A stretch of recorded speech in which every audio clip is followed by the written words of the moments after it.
রাজ্যে ফের জুনিয়র ডাক্তারদের যে কর্মবিরতি চলছে, আবার পূর্ণ কর্মবিরতির কথা বলা হচ্ছে, এটা নিয়ে কি বলবেন আপনি? দেখুন, বিষয় হচ্ছে রাজ্য সরকার যেভাবে তার কথার খেলাপ করছে, মুখ্যমন্ত্রীকে যদি বিশ্বাস করা না যায় তাহলে রাজ্যে আর কার কথার মূল্য থাকবে? মুখ্যমন্ত্রী নিজে মিটিং করে যে সমস্ত রেজলিউশন নিয়েছেন সেই রেজলিউশনকে উনি নিজেই মানছেন না। তো মুখ্যমন্ত্রী নিজে যেখানে কথার খেলাপি, সেখানে কার উপরে ভরসা করা যাবে? সেই কারণে জুনিয়র ডাক্তাররা আবার পথে নামার পরিকল্পনা নিচ্ছে। এটা দুর্ভাগ্যজনক, দুঃখজনক। বাংলার চিকিৎসার ক্ষেত্রেও সত্যি একটা সংকট ডেকে আনবে। কিন্তু যে অবস্থা চলছে এটাও তো চলতে দেওয়া যায় না। এত প্রতিশ্রুতি মুখ্যমন্ত্রীর কোথায় গেল? সেই সাগর দত্ত হসপিটালে যেভাবে তাণ্ডব চলল, এই তাণ্ডবের জন্য দায়ী তো হচ্ছে রাজ্য সরকার, পুলিশ প্রশাসন। কি করতে পেরেছে?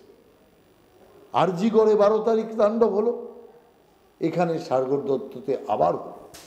তো সেই কারণে যে মুখ্যমন্ত্রীর কথার কোনো মূল্য নেই, যে সরকারের কোনো উচিত পদক্ষেপ নেই, যে সরকারের সমস্যা সমাধানের কোনো রকম মানসিক প্রস্তুতি বা ইচ্ছে নেই, সেই সরকারের বিরুদ্ধে আন্দোলনে যাওয়া ছাড়া দ্বিতীয় কোনো রাস্তা নেই। আর আমি মনে করি জুনিয়র ডাক্তাররা যে আন্দোলনটা করছে মূলত সুপ্রিম কোর্টের নজর কাড়বার জন্যই করছে, যাতে সুপ্রিম কোর্ট রাজ্য সরকারের ওপর এই বিষয়ে কোনো কড়া পদক্ষেপ গ্রহণ করে। কিন্তু কাল সুপ্রিম কোর্টের প্রধান বিচারপতি নিজে বলেছেন যে জুনিয়র ডাক্তারদের আইপিডি ওপিডি সহ চিকিৎসার যত জরুরি পরিষেবা আছে সবটাই করতে। না না, জরুরি পরিষেবা তো চালু আছে, সে তো আগেও ওদের কাজে যোগদানের কথা বলেছিলেন। কিন্তু যে পরিবেশ পরিস্থিতি চলছে সেটাও কোর্ট আস্তে আস্তে বুঝতে পারছে, যেখানে কাজ করা কতটা কঠিন, বিন্দুমাত্র নিরাপত্তার ব্যবস্থা হয়নি। যেমন সুপ্রিম কোর্টের প্রধান বিচারপতি রাজ্য সরকারকে অনেকগুলো ব্যাপারে ভৎসনা করেছে, যে এখনো পর্যন্ত সিসিটিভি লাগানো হলো না। কটা সিসিটিভি লাগাতে এত সময় কেন? এই ব্যবস্থা করতে এত সময় কেন? রাজ্য সরকারকে এই প্রশ্নগুলো করেছেন তিনি। তার মানে এটা পরিষ্কার যে রাজ্য সরকারের কাজে সুপ্রিম কোর্ট সন্তুষ্ট নয়, জুনিয়র ডাক্তাররা সন্তুষ্ট নয়, রাজ্যের মানুষ সন্তুষ্ট নয়। কিন্তু এটাও তো ঠিক যে কর্মক্ষেত্রে, সেটা চিকিৎসা ব্যবস্থা হোক বা যে কোনো কর্মক্ষেত্রে, নিরাপত্তাটা প্রযোজ্য। কিন্তু তার সঙ্গে চিকিৎসার মতো পরিষেবাতে কর্মবিরতির মধ্যে তো এই প্রশ্নটাও আসছে যে রোগীর ক্ষেত্রে যারা আমরা চিকিৎসা করতে আসছে তাদের জন্য তো সুচিকিৎসাটাও দরকার। দেখুন, সুচিকিৎসার বন্দোবস্ত করছে ডাক্তাররা, তারা অক্লান্ত পরিশ্রম করে কাজ করছে। আর এমন একটা পোস্টার খাড়া করা হচ্ছে যে জুনিয়র যে ডাক্তাররা যারা আন্দোলন করছে তারা যেন বাংলার প্রত্যেকটা হসপিটালে ছড়িয়ে আছে, তা তো নয়। এরা শুধুমাত্র মেডিকেল কলেজ বা কলকাতার যে সমস্ত হসপিটালে মেডিকেল কলেজ সিস্টেম আছে তারই ছাত্র, সেখানেই তারা কর্মবিরতি করেছে। অর্থাৎ তাদের কর্মবিরতিতে বাকি রাজ্যের কোনো হসপিটালের এফেক্টেড হওয়ার কোনো সম্ভাবনা নেই, আর হয়নি এতদিন। তার কারণ সেখানে জুনিয়র ডাক্তার নেই। কিন্তু রাজ্য সরকার যে রিপোর্টটা সুপ্রিম কোর্টের সামনে প্লেস করেছে, সেই রিপোর্টটা আমি মনে করি সুপ্রিম কোর্টের সামনে মিথ্যাচার করে কোর্টকে, আদালতকে অপমান করেছে। বাংলার পক্ষ থেকে মিথ্যা কথা কপিল সিবাল বলেছে, এতজন মারা গিয়েছে, এতজন এই হয়েছে বলে যে পরিসংখ্যান দিয়েছে তা তো যাও। তার কারণ জুনিয়র ডাক্তার যেখানে নেই, যে হসপিটালে, সেই হসপিটালের দায়িত্ব জুনিয়র ডাক্তারের উপর আসতে পারে না। আমি মনে করি গণতন্ত্রের আন্দোলন হচ্ছে সবচেয়ে বড় কথা। আর যখন কোনো দরজা আর পাওয়া যাচ্ছে না, রাজ্য সরকারের মুখ্যমন্ত্রী যেখানে মিথ্যাচার করে, মিথ্যা প্রতিশ্রুতি দেয়, সেখানে আন্দোলন যাওয়া ছাড়া দ্বিতীয় কোনো রাস্তা নেই। আর মানুষ এটা সমর্থন করছে। এই মুহূর্তে আরজিকর ঘটনা তদন্ত করছে সিবিআই এবং যা শুনানি চলছে সুপ্রিম কোর্টে, তো সেই জায়গায় দাঁড়িয়ে কি তাহলে জুনিয়র ডাক্তাররা বিচার ব্যবস্থার উপর থেকেও তাদের আস্থাটা হারাচ্ছেন?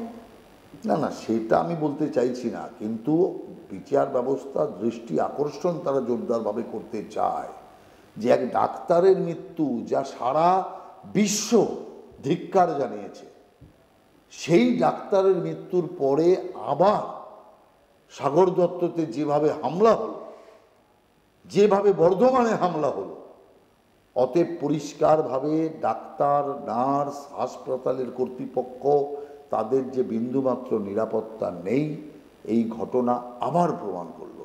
অর্থাৎ অযোগ্য সরকার, অযোগ্য পুলিশ, অযোগ্য প্রশাসন। মুখ্যমন্ত্রী প্রতিশ্রুতি দেওয়ার পরেও সে প্রতিশ্রুতি পালন হলো না। অতএব এই বিষয়টাই মানুষের সামনে আনতে চায় তারা, এবং যে আদালত আছে তার সামনেও আনতে চায়। জুনিয়র ডাক্তাররা তাদের আন্দোলনে যে 10 দফা দাবি পেশ করেছে, তার মধ্যে একটা অন্যতম বিষয় হলো যে ছাত্র সংসদ নির্বাচন। তার মানে কি যে চিকিৎসা পরিষেবাতেও সেই রাজনীতির প্রবেশ? দেখুন, জুনিয়র ডাক্তারদের যে 10 দফা দাবি, ওই নিয়ে আমি কোনো কিছু বলতে চাই না। ওটাও ওই দাবির মধ্যে তাদের নিজস্ব দাবি অনেক কিছু আছে। তাদের যেগুলো নিজস্ব দাবি আছে সেটা নিয়ে তারা চিন্তা করবে। সংসদ নির্বাচনের অর্থ তো রাজনীতি। ব্যাস, আমরা তো ওই জন্য ওর মধ্যে ঢুকছি না। আমরা যেটা মুদ্রা জিনিস, যেটা আমরা চাই যে এই যে খুনি এবং ধর্ষণকারীদের যারা আড়াল করেছে তাদের শাস্তি।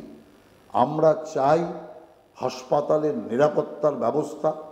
আমরা চাই মানুষের নিরাপত্তা নিশ্চিত করা, এবং এই বিচারে যারা দোষী তাদের শেষ পর্যন্ত সাজা হোক এবং দৃষ্টান্তমূলক সাজা হোক, এটাই আমরা চাইছি। অতএব এইটুকু বিষয়ে ডাক্তারদের যে মতামত, মানে জুনিয়র ডাক্তারদের যে মতামত, তার সাথে আমাদের মতামত মিল আছে। বাকি ওদের নিজস্ব যে সমস্ত দাবি দাওয়া আছে সেগুলোর সাথে আমাদের কোনো লেনাদেনা নেই। দাদা সাহেব ফালকে পুরস্কার পাচ্ছেন মিঠুন চক্রবর্তী, এবং সেই বিষয়কে কেন্দ্র করে কুণাল ঘোষের কটাক্ষ, এ নিয়ে কি বলবেন? দেখুন, কুণাল ঘোষ হচ্ছে একটা সবজান্তা বিরিয়ালা। অতএব ঘটনা হচ্ছে, এখন লোকেরা ওর কথা শুনলেই খেপে যাচ্ছে, তৃণমূলের লোকেরাও খেপে যাচ্ছে। সেই জন্য ও সব ব্যাপারে একটা মন্তব্যকে করতেই হবে, এই রকম মানসিকতা নিয়ে চলে। সেই মন্তব্যে কোনো যুক্তি আছে কিনা, সেই মন্তব্যে কোনো রস আছে কিনা, সেই মন্তব্যের কোনো সারবত্তা আছে কিনা, কিচ্ছু দেখার দরকার নেই। আসল কথা, ওর মন্তব্যে কি আসে যায় যে একটা বিরাট বড় দুর্নীতির চক্রে ফেসে, দুর্নীতির চক্রের সাথে যুক্ত হয়ে জেল খেটে এখন জামিনে আছে। অতএব তার এত লম্বা চওড়া বড় বড় কথা বলার তো কোনো যুক্তি নেই। আজ তৃণমূল ছাড়ছে, কালকে তৃণমূলে ঢুকছে, আজকে তৃণমূলের স্পোক্সম্যান থেকে তাড়াচ্ছে, কালকে গিয়ে আবার কখন বসে পড়ছে কেউ জানে না। আজকে জেনারেল সেক্রেটারির পদ থেকে তাড়িয়ে দিচ্ছে, কালকে গিয়ে আবার ঢুকে পড়ছে। তো এই রকম যে সার্কাস পার্টি, সার্কাস নেতা, সেই নেতার বক্তব্যের কি মূল্য আছে? কি মূল্য আছে মিঠুন চক্রবর্তীর সামনে কুণাল ঘোষের? মিঠুন চক্রবর্তীর পায়ের কোনা আঙুলের নখের যোগ্য নয় হচ্ছে কুণাল ঘোষ। অতএব ওর বড় বড় কথার কি মূল্য আছে? কিচ্ছু মূল্য নেই। পূর্ব বর্ধমানের যে মেমারির তৃণমূলের যে কাউন্সিলর, তার পুজোতে ত্রাণের জন্য দেওয়া ত্রিপল মণ্ডপ সজ্জায় ব্যবহার করা হয়েছে, এই বিষয়ে কি বলবেন? নাইলে এই পার্টিটার নাম চোর চোর করে সারা দেশ জুড়ে লোক, সারা ভারত পশ্চিমবাংলার লোক।